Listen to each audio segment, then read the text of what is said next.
ജീവിതത്തിൻ്റെ സമസ്ത മേഖലകളും ഒരുപോലെ പ്രതിസന്ധികൾ സൃഷ്ടിക്കുമ്പോൾ, മുൻപോട്ട് പോകാൻ കഴിയാതെ, വഴി മുൻപിൽ കാണാൻ കഴിയാതെ പകച്ചു നിൽക്കുന്ന സാഹചര്യത്തിൽ എന്ത് ചെയ്യണം, ആരും സഹായിക്കാൻ എല്ലാവരും ആകുലപ്പെടുന്ന സമയത്ത്,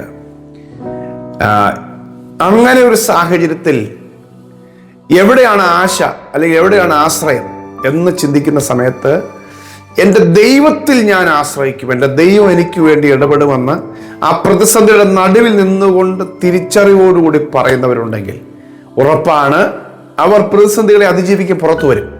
ഇന്നത്തെ ശാലോം സന്ദേശത്തിൽ കർത്താവ് തരുന്ന ദൂത് അതാണ്.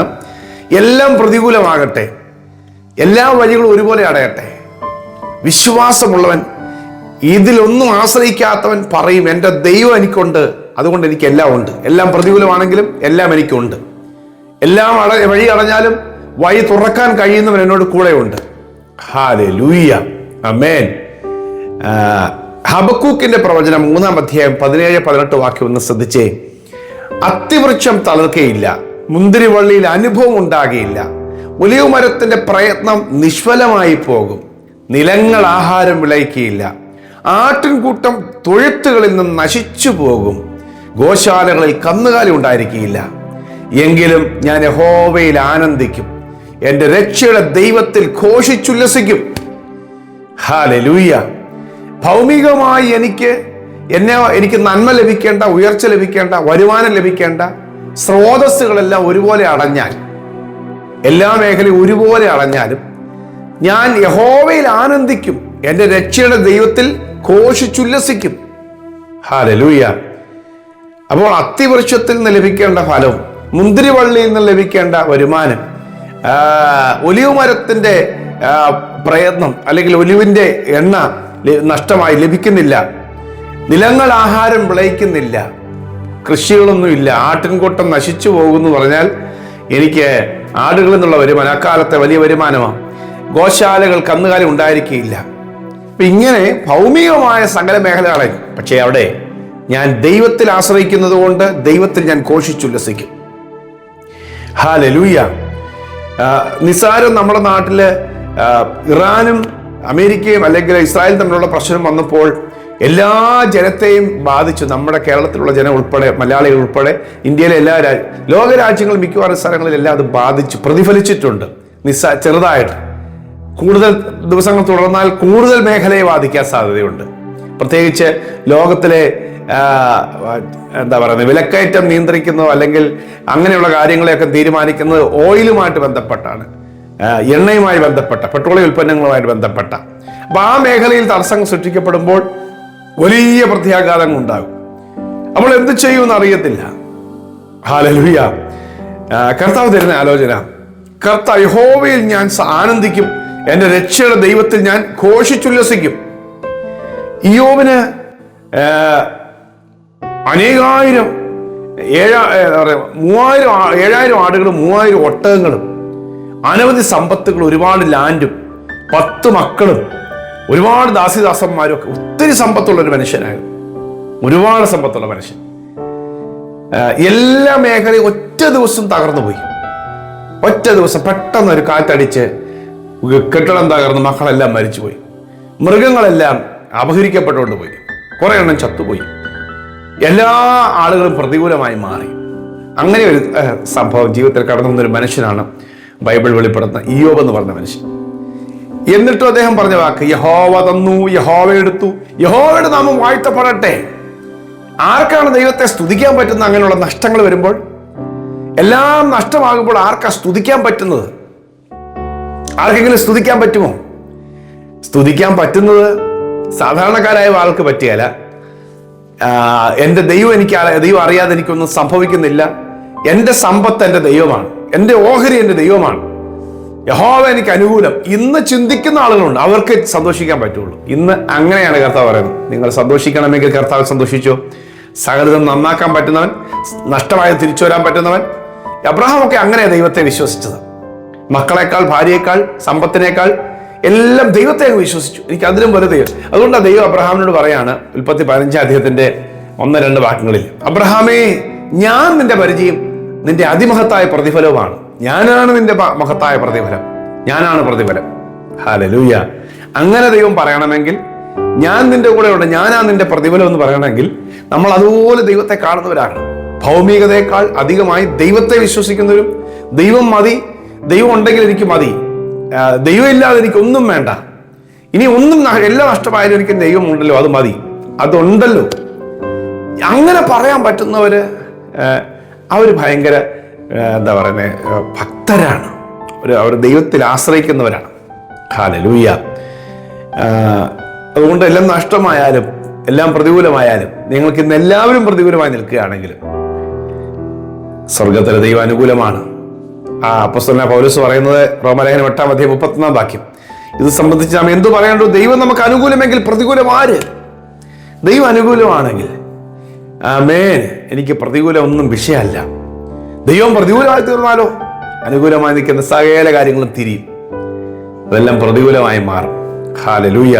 അപ്പൊ അതുകൊണ്ട് ഭൗമികമായ വഴികളൊക്കെ അടയുമ്പോൾ, അല്ലെങ്കിൽ അത് ഭൗമിക സമ്പത്തോ സാഹചര്യങ്ങളോ കൂട്ടുകാരോ ബന്ധങ്ങളോ ആരോഗ്യമോ കഴിവുകളോ അംഗീകാരങ്ങളോ വരുമ്പോഴുള്ള സന്തോഷം അല്ല.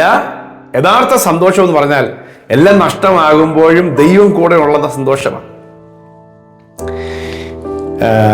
4 സങ്കീർത്തനം 7-8 ധാന്യവും വീഞ്ഞും വർദ്ധിച്ചപ്പോൾ അവർക്കുണ്ടായതിലും അധികം സന്തോഷം നീ എൻ്റെ ഹൃദയത്തിൽ നൽകിയിരിക്കുന്നു. ഞാൻ സമാധാനത്തോടെ കിടന്നുറങ്ങും. നീയല്ലോ യഹോവ എന്നെ നിർഭയം വസിക്കുമാറാക്കുന്നത്. എനിക്ക് സമാധാനം, എൻ്റെ ആശ്വാസവും ദൈവം കൂടെയുള്ളത് തന്നെയാണ്. ഹല്ലേലൂയ. എൻ്റെ അവകാശത്തിൻ്റെയും പാനപാത്രത്തിൻ്റെയും പങ്ക് യഹോവയാണെന്നാണ് ദാവീദ് പറയുന്നത്. എൻ്റെ അവകാശവും എൻ്റെ പാനപാത്രത്തിൻ്റെയും പങ്ക് യഹോവയാണ്. ധാന്യവും വീഞ്ഞും വർദ്ധിച്ചാൽ ലോകക്കാർക്കുണ്ടാകുന്ന സന്തോഷത്തെക്കാൾ അധികം ഇവയൊന്നും വർദ്ധിക്കാത്ത സമയത്തും ദൈവമാണ് എൻ്റെ ഓഹരി എന്ന് പറയുന്നവർക്ക് അതിലും സന്തോഷം ദൈവം നൽകിയിരിക്കും. ഹല്ലേലൂയ. അതുകൊണ്ട് പ്രിയമുള്ളവരെ, നമുക്കൊരു സാധാരണ ജീവിതം എല്ലാവർക്കും ഉള്ളപ്പോൾ തന്നെ ദൈവത്തെ ഫോക്കസ് ചെയ്തുകൊണ്ട്, ദൈവത്തെ കേന്ദ്രീകരിച്ചുകൊണ്ടൊരു ജീവിതം, അങ്ങനത്തെ ഒരു ആത്മീയ ജീവിതം, എപ്പോഴും ദൈവത്തെ മുൻനിർത്തി, ദൈവഹിതം, ദൈവത്തിന്റെ ആലോചന, ദൈവത്തിന്റെ വഴി, ദൈവത്തിന്റെ വചനം, ദൈവത്തിന്റെ കൽപ്പന, ദൈവം ഇഷ്ടപ്പെടുന്ന ആരാധന, ദൈവത്തിന്റെ ആത്മീയ ജീവിതം, ദൈവികമായ വിശുദ്ധി, ഇങ്ങനെയൊക്കെ ദൈവത്തെ കേന്ദ്രീകരിച്ച് ദൈവത്തെ മുൻനിർത്തിയ ഒരു ജീവിതം, അതിലേക്ക് നമ്മൾ തിരിയും തോറും പ്രതിസന്ധി കൂടിയായിരിക്കും. പക്ഷെ ദൈവം നമുക്ക് അനുകൂലമാണ്. നശിച്ചു പോകത്തില്ലെന്ന് മാത്രമല്ല, അതിനകത്തല്ല അപ്പുറം ദൈവത്തിന്റെ മഹത്വം നമ്മൾ കാണാൻ പോകും. ഹല്ലേലൂയ.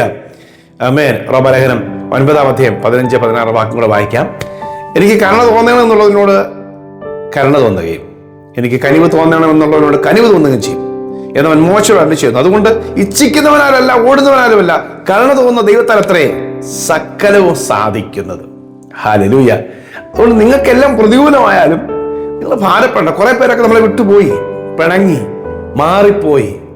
ഇനി നിങ്ങളുടെ നാശം കാണാനും തകർച്ച കാണാനും ഒക്കെയാണ് അവർ മാറി നോക്കുന്നതെങ്കിൽ ഇതൊന്നും അവർ പറയുന്നവരെ നടക്കുകയില്ല. നിങ്ങളെ ആര് പ്രാഗിയാലും ആര് ശപിച്ചാലും അതുകൊണ്ടൊന്നും നിങ്ങൾ നശിക്കുകയില്ല. നിങ്ങൾ വിശ്വസിക്കുക, എന്റെ ഇച്ഛിക്കുന്നവനല്ല ഓടുന്നവനല്ല, കരുണ തോന്നുന്ന ദൈവത്താൽ അത്ര സകലതും സാധിക്കുന്നു. എന്റെ ദൈവത്താലാ സാധിക്കുന്നു. ദൈവം വിലയാൻ പറഞ്ഞൊരു കാര്യമുണ്ട്, യഹോവ ശപിക്കാത്തവനെ ഞാൻ എങ്ങനെ ശപിക്കും, യഹോവ പ്രാകാത്തവനെ എങ്ങനെ പ്രാകും. ഇപ്പൊ ദൈവം അനുഗ്രഹിച്ചിരിക്കുന്നു, അതുകൊണ്ട് എനിക്കത് മറച്ചുകൂടെന്നാണ് സംഖ്യാപുസ്തകം 23:9 പറയുന്നത്. യഹോവ ഇവരെ അനുഗ്രഹിച്ചിട്ടിരിക്കുക, എനിക്കത് മറച്ചുകൂടാ. ആമേൻ. നിങ്ങൾ പറയണം, ഞാൻ ദൈവത്താൽ അനുഗ്രഹിക്കപ്പെട്ട വ്യക്തിയാണ്, എന്നെ ഒരു ശാപവും ഫലിക്കുകയില്ല, എന്നെ ഒരു ശാപം തുളത്തലെന്ന് പറഞ്ഞാൽ ദൈവം എന്നെ അനുഗ്രഹിച്ചിരിക്കുക. ഹല്ലേലൂയ. ആമേൻ. അത് പറയണം. കരുണ തോന്നുന്ന ദൈവത്താൽ അത്ര സകലതും സാധിക്കുന്നു. അതെ, അനുകൂലമായ ഘടകങ്ങളെല്ലാം പ്രതികൂലമായാലും നിരാശപ്പെടേണ്ട. എല്ലാം അനുകൂലമാക്കാൻ അധികാരമുള്ള ദൈവം എൻ്റെ കൂടെ ഉണ്ട്, അത് മതി, അത് ഉറച്ചു നിൽക്കുക, ദൈവം മാനിച്ചിരിക്കും. ഹല്ലേലൂയ. അതുകൊണ്ടാണ് എല്ലാവരും ഹാമാനെ വണങ്ങാൻ നിൽക്കുമ്പോഴും മൊർദെഖായി വണങ്ങാത്തത്. എൻ്റെ ദൈവത്തെയാണ് വണങ്ങുന്നത്. അപ്പൊ അതുകൊണ്ട് മൊർദെഖായി വണങ്ങാത്തതുകൊണ്ട് വലിയ കഷ്ടതയിലൂടെ അവൻ കടന്നു പോകേണ്ടി വന്നു, വലിയ പ്രതിസന്ധിയിലൂടെ അവൻ്റെ ജാതി മുഴുവൻ കടന്നു പോകേണ്ടി വന്നു. പക്ഷെ ദൈവത്തെ മാത്രം വണങ്ങുന്നുള്ളൂ, ദൈവം തരുന്നത് മതി, അത് കിട്ടുന്ന അതിനനുസരിച്ച് കിട്ടുന്നത് മതി എന്ന് പറഞ്ഞവന് ഒടുവിൽ ദൈവം എല്ലാം നൽകി, അവനെ ഏറ്റവും മാന്യനാക്കി മാറ്റി. ഹല്ലേലൂയ. അവന് നഷ്ടമായതെല്ലാം ദൈവം മടക്കി നൽകി. പ്രിയമുള്ളവരെ, പ്രതികൂലങ്ങൾ വർദ്ധിക്കുന്ന ഈ കാലഘട്ടത്തിൽ പറയണം, എൻ്റെ ദൈവം എനിക്ക് അനുകൂലം, ദൈവം കൂടെ ഉണ്ടെന്ന് അതെനിക്ക് മതി. ഹല്ലേലൂയ. ഞാൻ യഹോവയിൽ ആനന്ദിക്കും, എൻ്റെ രക്ഷയുടെ ദൈവത്തിൽ ഘോഷിച്ചുല്ലസിക്കും. ലോകത്തിൽ എന്തെങ്കിലും കാര്യത്തിൽ ഒത്തിരി ഉല്ലസിച്ച് സന്തോഷിക്കാൻ നോക്കിയാൽ അതെല്ലാം എൻ്റെ ഭാഷ പറഞ്ഞാൽ പണി തരും, നിരാശ സമ്മാനിക്കും, ദുഃഖമായിരിക്കും, വേദനയായിരിക്കും, വലിയ അകൽച്ചയായിരിക്കും. ആമേൻ. യഹോവയെ സന്തോഷിക്കുക, കർത്താവിനെ മുൻനിർത്തുക, കർത്താവിലൂടെ ബാക്കിയുള്ളവരെ എല്ലാം കാണുക. അതുകൊണ്ട് ഒരിക്കലും നിരാശപ്പെടേണ്ടി വരികയില്ല. അതെ, പ്രതികൂലങ്ങളൊക്കെ അവൻ അനുകൂലമാക്കി മാറ്റും. പ്രിയ കർത്താവേ, ഞങ്ങൾക്ക് അനുകൂലമായി നിൽക്കേണ്ട ഘടകങ്ങളെല്ലാം പ്രതികൂലമാകുമ്പോൾ ഞങ്ങൾ നിരാശപ്പെടാനല്ല, ദൈവം ഞങ്ങൾക്ക് അനുകൂലമാണ്. ഞങ്ങൾ യഹോവയിൽ ആനന്ദിക്കുവാൻ, യഹോവയിൽ സന്തോഷിക്കുവാനായിട്ട് നൽകണമേ. ഈ സന്ദേശം കർത്താവെ കേട്ടുകൊണ്ടിരിക്കുന്ന എൻ്റെ പ്രിയപ്പെട്ടവർക്കോട് ഞാൻ ഇപ്പോൾ പ്രാർത്ഥിക്കുന്നു. അവരുടെ ജീവിതത്തിൽ അനുകൂലമായി നിന്ന ഘടകങ്ങളൊക്കെ ഇന്ന് പ്രതികൂലമായിരിക്കുന്നു. കർത്താവെ, നീ അവരെ കൈവിട്ടിട്ടില്ലല്ലോ, നീ ഒരിക്കലും ഉപേക്ഷിക്കത്തില്ലല്ലോ. നിന്റെ മക്കൾക്ക് വേണ്ടി ദൈവം അനുകൂലമായിരിക്കുന്നത് കൊണ്ട് സ്തോത്രം. അതുകൊണ്ട് എല്ലാ സാഹചര്യങ്ങളെയും ജയിക്കുവാനും നേരിട്ട് മുന്നോട്ട് പോകാനും സഹായിക്കണം. നഷ്ടമായതിനെല്ലാം മടക്കി ഒരു ഭാഗത്ത് വഴിയെല്ലാം അടയുമ്പോൾ തന്നെ ദൈവികമായ വഴികളെ ഇവർക്ക് തുറന്നു കൊടുക്കണമെന്ന് പ്രാർത്ഥിക്കുന്നു. ദൈവ അത്ഭുതങ്ങളെ ചെയ്യണം, അനുഗ്രഹിച്ചു പ്രാർത്ഥിക്കുന്നു യേശുവിൻ നാമത്തിൽ തന്നെ. ആമേൻ, ആമേൻ, ആമേൻ. അതുകൊണ്ട് ദൈവം അനുകൂലമാണ്. പ്രതികൂലത്തെ കാര്യമാക്കണ്ട, ശക്തമായി മുൻപോട്ട് പോവുക. ഈ സന്ദേശം കുറെ പേർക്ക് പങ്കുവെക്കാമല്ലോ. God bless you. Have a wonderful day.